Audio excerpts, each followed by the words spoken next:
Good evening. I'm Joseph Hennessy. Thanks for joining us. The number of overdoses in Franklin County have been unusually high. The Franklin County coroner issued an alert yesterday after 10 overdose deaths were reported within 26 hours. The coroner says there were 9 overdoses in 48 hours in July. She adds that fentanyl can be mixed with cocaine and meth, and that residents with family or friends at risk of an overdose should keep the antidote naloxone on hand. Ohio saw a record of nearly 5,000 overdoses in 2017. Agencies are cracking down on websites that are illegally selling opioids online. The FDA and DEA announced yesterday they sent warnings to 4 online networks operating a total of 10 websites. The websites were illegally marketing unapproved and misbranded versions of opioid medicines. According to the National Institute on Drug Abuse, more than 130 people in the United States die from opioid overdoses every day.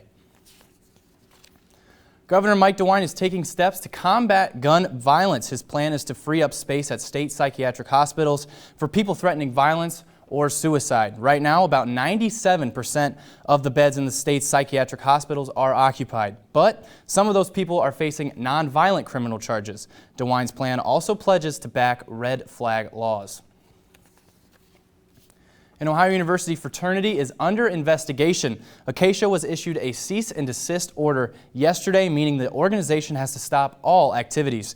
Ohio University was notified that the fraternity may have done something against the student code of conduct, according to OU spokesperson Carly Leatherwood. Leatherwood says the investigation is ongoing and no more information is available at this time.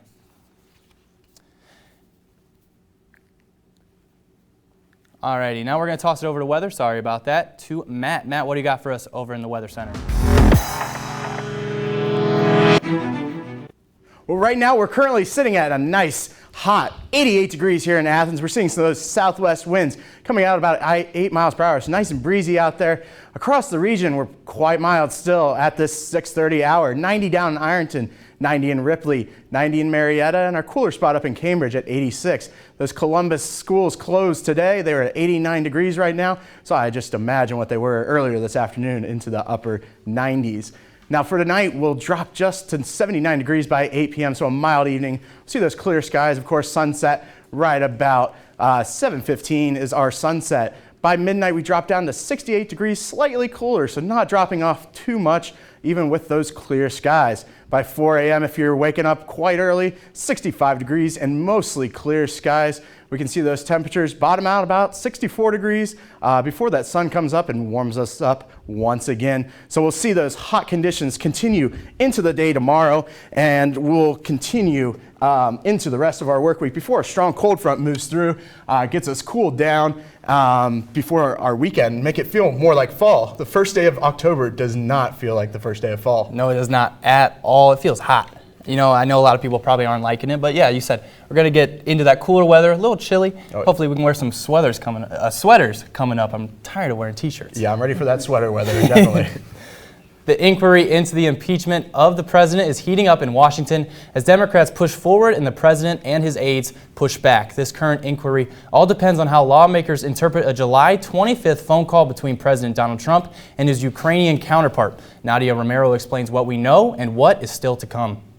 You're being inundated with impeachment inquiry news, tweets, polls, and opinions after a whistleblower complaint was made public regarding President Trump's call with the president of Ukraine, where Trump mentions former Vice President Joe Biden and his son Hunter. We have in plain letters the president's admission to what I think is sufficient for us to move forward with the impeachment inquiry. There's nothing there.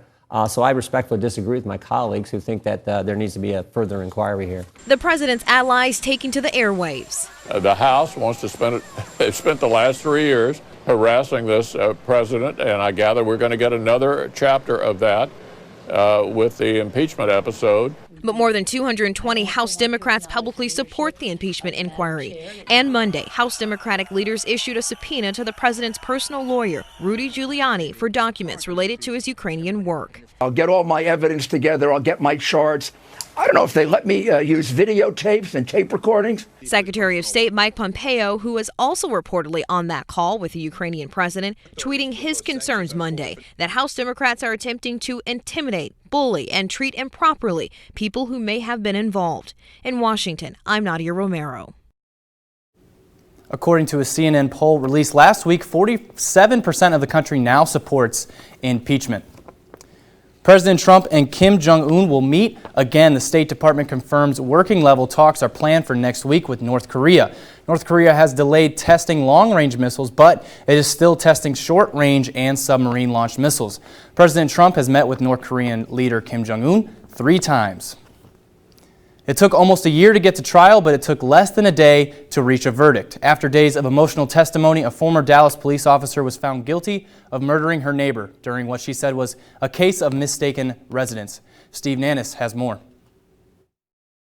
After less than 24 hours of deliberation, we, the jury, unanimously find the defendant, Amber Geiger, guilty of murder. A former Dallas police officer is found guilty of murder.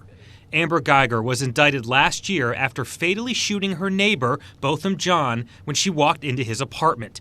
She said she had just come off a long shift and mistook his apartment for her own. I'm an off-duty officer. I thought it was in my apartment, and I shot a guy thinking that he was... Geiger's apartment was directly below John's. The case drew national attention, some saying it was once again an example of a white police officer shooting an unarmed black man. Jurors were given the option to find Geiger guilty of the lesser offense of manslaughter. The prosecution, however, said by her own admission she intended to kill. When you shot at him twice, you intended to kill him. Yes, sir. The verdict prompted emotional outbursts from families on both sides, but Geiger stared straight ahead as her fate was read. It's a signal that the tide is going to change here. Police officers are going to begin to be held accountable for their actions. The murder conviction means 31-year-old Geiger could face life in prison. I'm Steve Nannis reporting. Former President Jimmy Carter is celebrating his 95th birthday today. He is the oldest living former U.S. president, a title previously held by the late George H.W. Bush, who died at the age of 94. Carter is the 39th president of the United States, known as a champion of human rights. The Jimmy Carter Presidential Library and Museum in Atlanta will host a day of festivities to celebrate his 95th birthday. They are offering 95-cent museum admissions all day. Ohio lawmakers are still pushing for tougher restrictions on the flavored e-cigs. Those stories coming up after the break. Got potential for a major incident. The California fire nightmare. An entire community gone. Scientists scramble to unlock the mysteries of wildfires. We don't know how that wind interacts with pushing the fire front. This new normal that we've created by our own actions. Inside the megafire. I don't know if I'll ever recover. On Nova.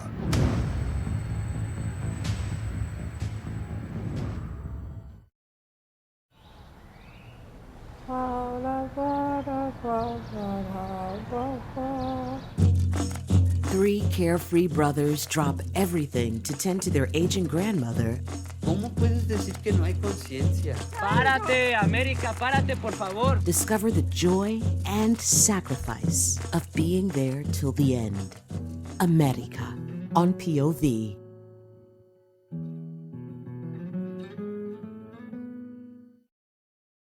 He was embraced as a reformer. He sold himself, he sold his vision. People were mesmerized. But there was another side. There were dissidents who were tortured. Princes and big business people put under constant observation. He seemed to get more committed to going after his enemies the more powerful he became. And then a brutal murder. Did the regime kill Jamal Khashoggi? Frontline investigates. Even the president said this is the worst cover-up I've ever seen.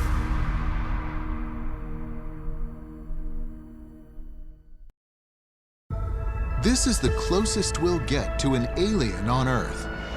Octopuses couldn't be more different from us, but is a connection possible? You look at them and you feel like they're looking back. That's not an illusion. They are looking back. One man will find out. He'll bring an octopus into his home and introduce her to the family. Well, now she's filming me. Hi, Heidi.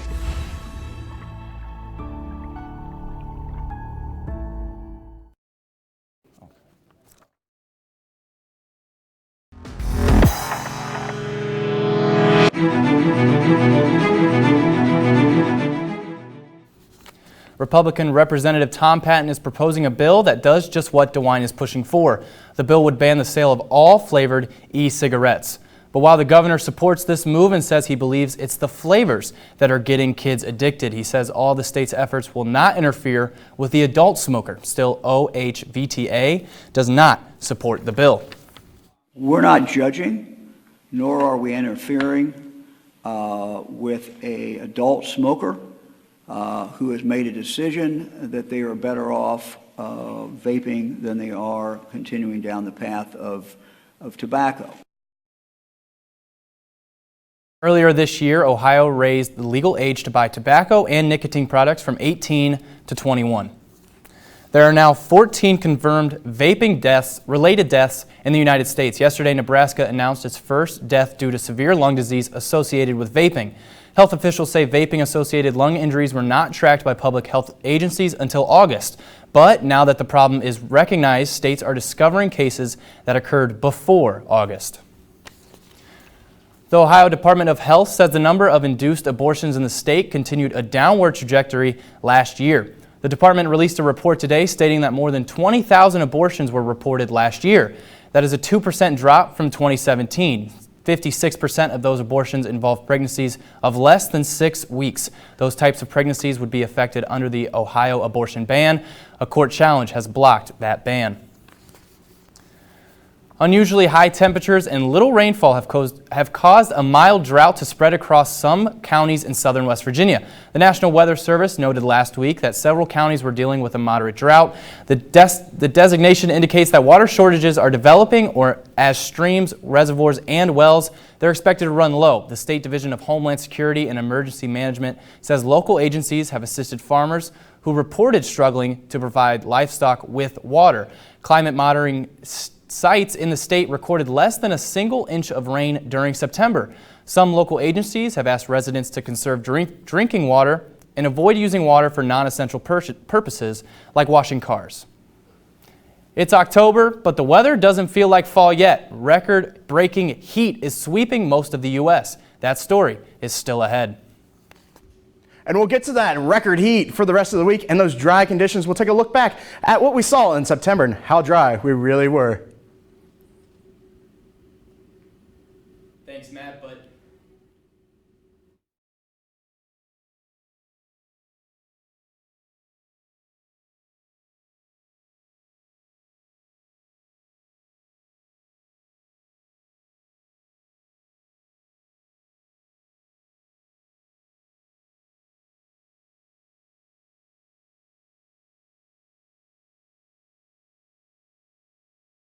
He was embraced as a reformer. He sold himself, he sold his vision. People were mesmerized. But there was another side. There were dissidents who were tortured. Princes and big business people put under constant observation. He seemed to get more committed to going after his enemies the more powerful he became. And then a brutal murder. Did the regime kill Jamal Khashoggi? Frontline investigates. Even the president said this is the worst cover-up I've ever seen.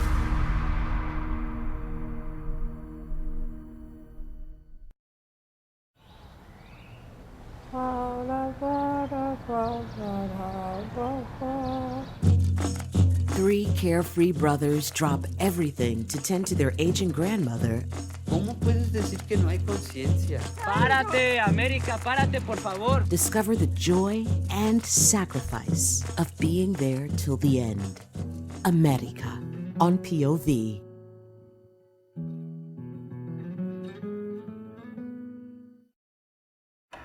Can social media's grip on us today be explained by psychological experiments from the 1950s?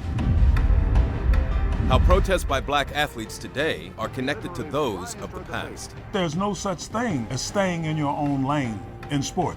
Plus, humorous Andy Borowitz. Those stories and more. Retro Report on PBS.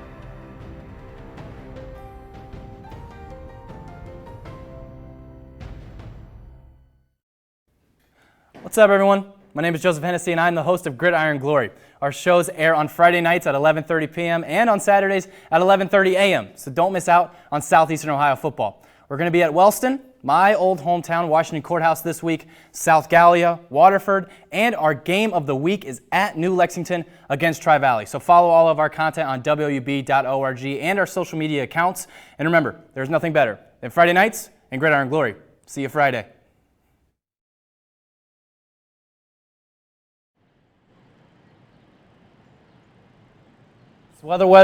Sweater weather. You may have to wait a little longer. Much of the U.S. is experiencing record-breaking heat this week. More than 160 heat records could be shattered with 90-degree temps from New York to North Carolina. The National Weather Service expects the hot weather to shift by the end of the week, ushering in cooler, more seasonal temps.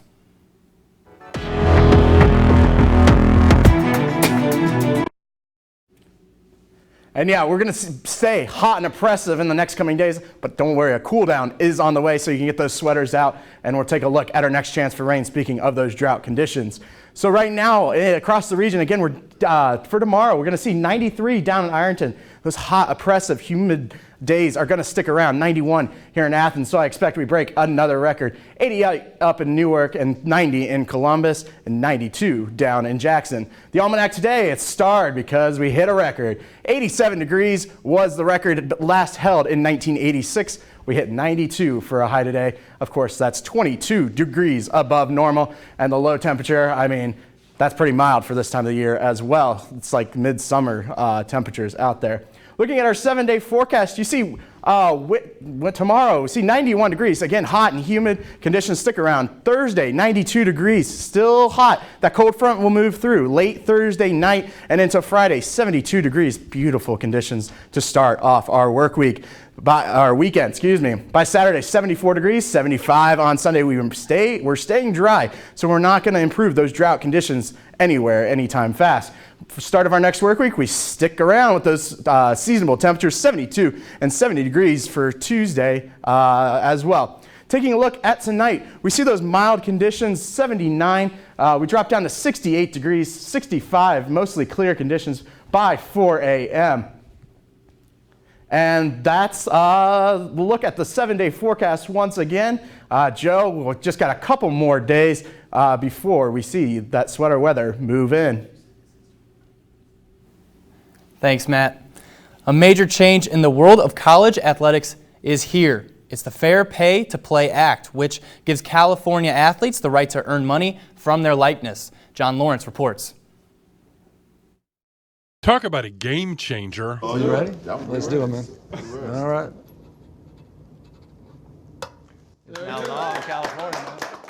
Senate Bill 206, signed by California Governor Gavin Newsom Monday. It gives college players in the state the right to profit off their name, image, and likeness. It's a great day for everyone because I don't know about y'all, but I'm tired of seeing people get ripped off. I'm tired of seeing these college athletes being ripped off. The Fair Pay to Play Act was signed on The Shop, a show hosted by NBA superstar LeBron James, who went straight from high school to the pros. If I would have went off to Ohio State or if I would have went off to any one of these big-time colleges where pretty much that 23 jersey would have got sold all over the place without my name on the back, but everybody would have known the likeness. If the law survives expected legal battles, it goes into effect in 2023. The NCAA has already voiced its opposition, saying the bill would erase the critical distinction between college and professional athletics. So many debates going on whether it's good or bad for league. I love player-friendly things that put people in positions to be successful and to get what they're owed and deserved. I'm John Lawrence reporting. The NCAA, which runs as a nonprofit, reported $1.1 billion worth of revenue during the 2017 fiscal year. And now WOUB sports reporter Brian Kerb joins me. Brian? Joe, that just shows you that big changes are coming to college athletics. And speaking of, basketball season is almost here. The Ohio basketball team is young this year. Hear from head coach Jeff Bowles later on. And then right after the break, the Ohio volleyball team travels to Kent State on Thursday for their first road conference game. Hear Coach Dean Webb's thoughts up next. Thanks, Brian. We're excited to hear more about Ohio sports, but stay tuned to WOUB. Here's a look at what's coming up tonight on your public television station.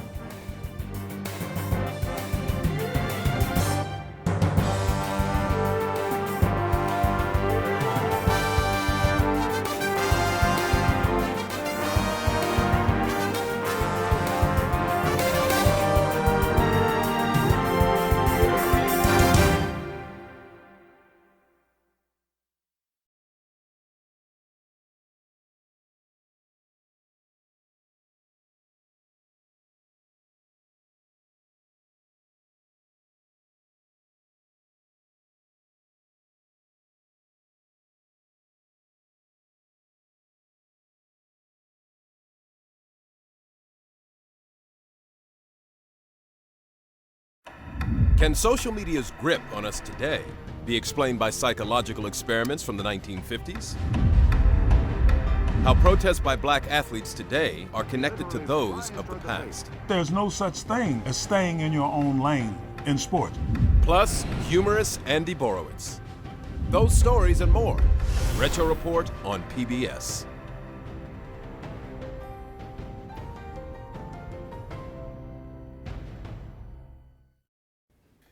What's up, everyone? My name is Joseph Hennessy, and I'm the host of Gridiron Glory. Our shows air on Friday nights at 11:30 p.m. and on Saturdays at 11:30 a.m., so don't miss out on Southeastern Ohio football. We're going to be at Wellston, my old hometown, Washington Courthouse this week, South Gallia, Waterford, and our game of the week is at New Lexington against Tri-Valley. So follow all of our content on WOUB.org and our social media accounts. And remember, there's nothing better than Friday nights and Gridiron Glory. See you Friday. Our cities are the fastest growing habitat in the world. And humans aren't the only ones trying their luck in the big city. These resourceful animals are moving in and adapting to life in the concrete jungle, finding new opportunities in unexpected places. Their new urban lifestyle is turning our cities into the wild metropolis.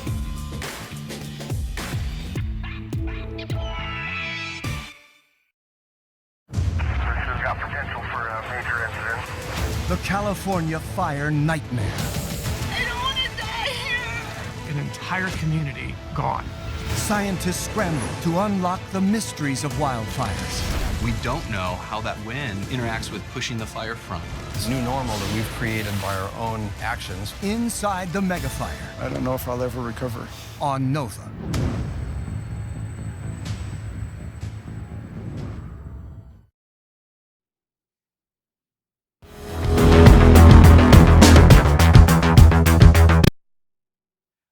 I'm Brian Kerp. After splitting 2 matchups against Bowling Green and Miami this past weekend at the Convo, the Ohio volleyball team will hit the road for the first time in conference play to face Kent State on Thursday. The Golden Flashes are 7-7 and have dropped their first 2 conference matches. But hey, don't let the record fool you. State is a team that for many years has put up just great matches against us. There have been years that have been really, really good that unfortunately included a loss at Kent State. And certainly we've all been a part of those. They were like, well, I thought we were the better team, and then all of a sudden you're not. And so that's a team that they are a good team, and we have to understand that. I think our team understands that. The Ohio football team is also hitting the road this weekend for the first conference game of the season against Buffalo. One of the things the Bobcats will need to look out for is Buffalo's run game. The Bulls had over 300 yards on 49 carries on the ground last week against Miami. No question, you know, Lance has dedicated themselves to running the football this year. You know, part of that is because of a new quarterback, and you know, part of it's because they got a great running back. Part of it's because they got a very experienced line coming back offensively, and so that all adds up to wanting to be a good running football team. It is October, which means that there is just over a month until the Ohio men's basketball team hits the floor at the Convo for its first game of the season. The Bobcats will have a young team under first-year head coach Jeff Bowles. They will have 5 true freshmen and 2 redshirt freshmen on the team. Heading into the season, those guys will likely see a good bit of playing time. These guys don't have a normal freshman learning curve where they have time to make mistakes, and you know, when you have 2 or 3, it's different. But when you have 7, you know, we're going to throw these guys to the wolves, and you know, they're going to be, you know, playing from day one. So, you know, they're going to make mistakes, but we want them to know, play through the mistakes, play hard, and that's all that matters. The Ohio women's basketball team returns a lot of experience. Bob Bolden and the Bobcats returned 4 of their 5 starters after losing just Dominique Dosick to graduation. Additionally, Katie Barker returns from injury for her junior season, and redshirt sophomore Caitlin Kroll is eligible to play this season after transferring to Ohio from St. Francis. Been able to move through things a little quicker, you know, and then having not only Katie back, but you know, Caitlin Kroll eligible after sitting out, and Abby and Sasha back after recovering from injuries. So to kind of add kids that have been in the mix practice-wise, but maybe haven't been on the floor, it's made for very competitive practices over the first couple weeks. In the NFL, both the Steelers and Bengals were looking for win number 1 last night, and this one belonged all to the Steelers. Mason Rudolph throws one downfield for the Mac product, Deontay Johnson. He went to Toledo and scores a 43-yard touchdown to increase the Pittsburgh lead. The Steelers are now 1-3 on the season. The Bengals fall to 0-4. The AFC North looks to be very competitive early on. That's all I got for sports. Back to you, Joe. Yeah, as a Bengals fan, that was tough to watch last night. And Ohio football, they have a pretty big game coming up against Buffalo. Thanks, Brian. A 9-year-old in Minnesota accidentally ran a 10K race over the weekend, and he won. While running the St. Francis Franny Flyer, Cade Lovelow went the wrong way, but ended up with the right result. Instead of turning onto the 5K route, he accidentally ran straight ahead onto the 10K route, which is 6.2 miles. Cade found out he got first, not just in his age group, but first place overall when he crossed the finish line. And I did, like, at the end where he had to turn around, there was a 10K sign. I was like, this is not a 5K. Then once I turned around, I was like, oh, my mom's gonna yell at me. The average of the top 10 finishers was 38 years old. Cade trains about 3 days a week and plans on competing in Junior Olympic races this winter. I'm taking a final look at our weather. Again, those record temperatures, 91 tomorrow. That'll blow past our record. Our record for tomorrow is just 87 degrees. So once again, we're going to blow right through that. Heating of the day will be in full effect. Sunny skies on both Wednesday and Thursday, 92. Again, we'll blow right through that record. The record for Thursday is 86 degrees once again. And with that cold front, we'll move through on Thursday evening and into the early morning hours on Friday. A few spotty showers are possible, but there's not a lot of moisture and energy with this system. But it'll just cool us down 20 to 30 degrees. Look at these lows. 44 for Saturday night into Sunday, so quite chilly if you're heading out to service on Sunday morning. 74 and 75 both respectively for Saturday and Sunday. The start of our work week, we're feeling like fall. 72 degrees and 70 on Tuesday. So feeling like fall. Finally that you can bust out those sweaters. But we'll have to keep an eye if this trend continues. So stick around to Newswatch if you do dare. To see these temperatures fluctuate like a roller coaster. Joe? Thanks, Matt. And that does it for our broadcast this evening. I'm Joseph Hennessy. Thanks for watching. But stay tuned for the PBS NewsHour coming up next. And remember, you can find the latest news anytime at WOUB.org. Have a great night.